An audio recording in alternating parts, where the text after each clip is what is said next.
Welcome to the Newsroom on CNN Philippines. In the news, the man who claims to be Bikoy in the viral Totoong Narco List videos walks free. He posted bail for his cases of estafa and large-scale illegal recruitment. U.S. President Donald Trump and First Lady Melania have arrived in Tokyo. His visit includes an audience with the country's new emperor and a meeting with Prime Minister Shinzo Abe.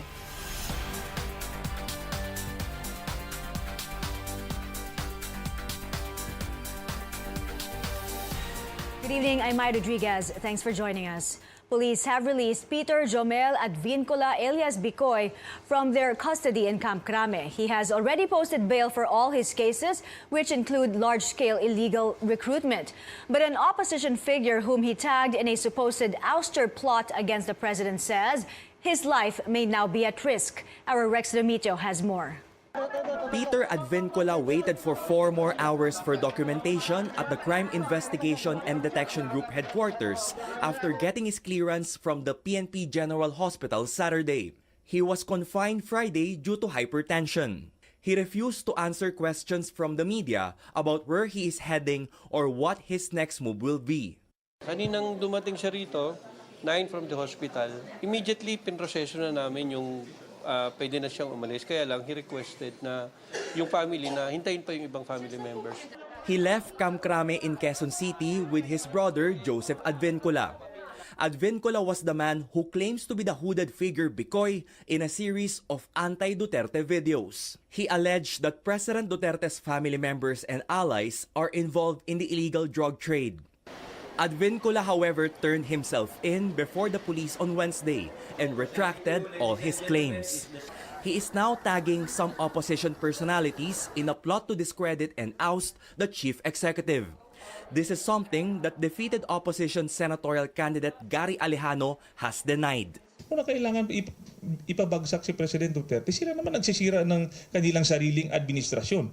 Alejano also says Advincula's life is in jeopardy now that he doesn't have any police escort upon his release. Advincula earlier said the alleged threats to his life are the reasons why he surfaced. He says he will hire a lawyer to back his claims against the opposition. Justice Secretary Menardo Guevara says Advincula can ask the Public Attorney's Office for help. For Bayan Muna Representative Carlos Zarate, however, it should be Advincula who must be investigated. So sabi ko nga, decoy lang ito eh. No? Bikoy is a decoy. So we have to be, magiging wary tayo sa mga ganitong klaseng individuals, no? That they will sell their soul to the highest bidder. No? Gagamitin sila. The implicated opposition figures, meanwhile, are looking at filing charges against Advincula. They're also open to any investigation on Advincula's claims against them. Ang sinungaling nagiging totoo na dahil iniipit ang opposition. But nonetheless, sasabi ko, hindi kami aatras dyan. Rex Remitio, CNN Philippines. In celebration of Month of the Ocean, the Environment Department led a cleanup activity at Baseco Beach. The event drew around 1,900 volunteers. Chrissy Di Metulak tells us more. In celebration of the Month of the Ocean, or MOO, the Environment Department led a cleanup activity at Baseco Beach. Around 1,900 volunteered in the event. Dubbed as Free Baseco from Marine Debris Cleanup Activity, covered the 1-kilometer stretch of Baseco.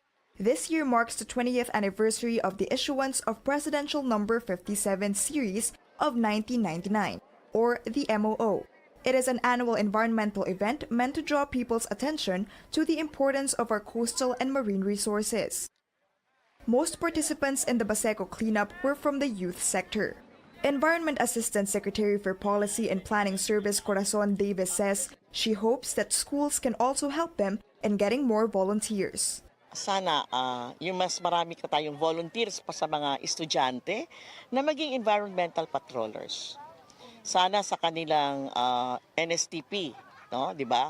Habang wala pang ROTC, 'di ba? May NSTP ngayon ng mga estudyante. We hope more will be involved at maging environmental patroller. The cleanup is part of the Manila Bay Rehabilitation Project that the Environment Department kicked off early this year. Davis says they are facing 3 challenges in the rehabilitation. These are the management of solid waste, water pollution, and the unregulated informal settlers. Kung ma-address natin kahit 50%, I think we will be making a remarkable improvement on Manila Bay. Chrissy de Matulak, CNN Philippines.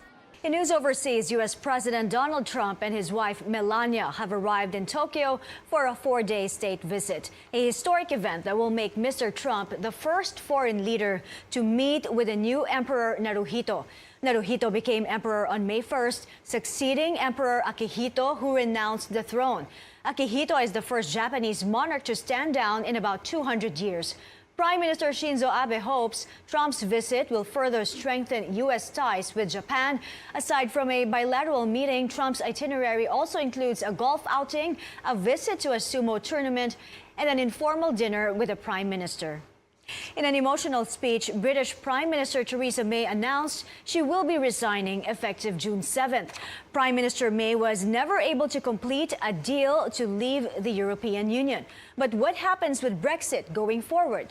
CNN's Bianca Nobilo explains.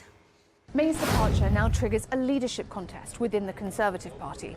That will kick off the week beginning the 10th of June. Candidates will put themselves forward, supported by their fellow MPs. Then each round, the candidate with the fewest amount of votes in support of them becoming Prime Minister will be eliminated until there are only 2 names left. Those 2 candidates will go forward to the Conservative Party membership, who will then cast the deciding vote. Whoever gets the most amount of votes will win, becoming the future leader of the Conservative Party and future Prime Minister. Now, what does all of that mean for Brexit? Well, if the winner of that contest is somebody like Boris Johnson, who's considered to be the current frontrunner, it could mark a distinct departure from the type of Brexit that Theresa May has been trying to pursue, one which is much harder along WTO terms. Bianca Nobilo, London. At least 600 micro and small businesses are taking part in this year's International Food Exhibition in Pasay City. Our Tristan Odalo finds out why Filipino products and innovation could be the next big thing in Asia.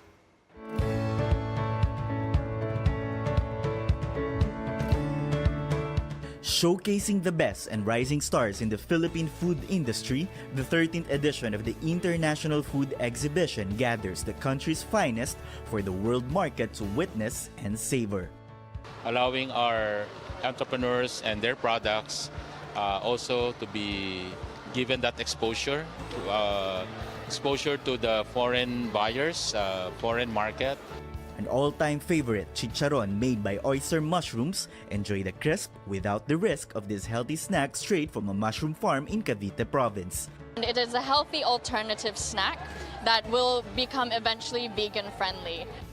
This bagoong or shrimp paste promises a guilt-free diet and at the same time promotes the livelihood of fishermen in Laguna. I reformulated it para siya ay healthy na, yummy pa. Even if you have high blood pressure, you have whatever, hindi siya makaka-apekto. Labeled as one of the country's 7 premium export products, the coffee industry in the highland town of Amadeo in Cavite is alive and well. You can also try this all-natural vinegar made from fermented sugar cane. It can also double up as an all-around cleaning tool. And these tuna products down south from the country's tuna capital, General Santos City. Taking part in this year's food exhibition is Master Chef Helmut Holzer. He says that the Philippine food industry has a lot of potential with the right opportunity and proper exposure. Philippines has a good name as a brand, so it should be no problem to build on that. I had no expectations because I've never been here before, and I'm very impressed. He adds spices from the Philippines can make it big in the international market, and food expos like this one can be a show window for business-to-business partnerships. It's just a very high level, right? And you can see by the culture, the better the food, the higher the developed culture is. The food exhibit comes with an opportunity to engage in the sector on a level field through the launch of Rapid Project, a scheme that will provide financial assistance to micro and small agri-based businesses. Tristan Odalo, CNN Philippines. IFEX runs until tomorrow at the World Trade Center. Maroon 5 frontman Adam Levine is leaving The Voice. The news was announced Friday on NBC's Today by Voice host Carson Daly.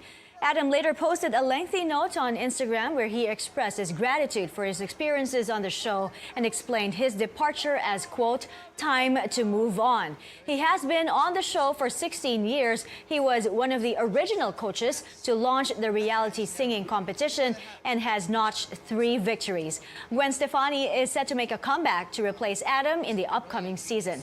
Blake Shelton, John Legend, and Kelly Clarkson are expected to stay on as coaches. And that's what's happening in the newsroom this Saturday, May 25. I'm Mai Rodriguez. Stay with CNN Philippines for news you can trust.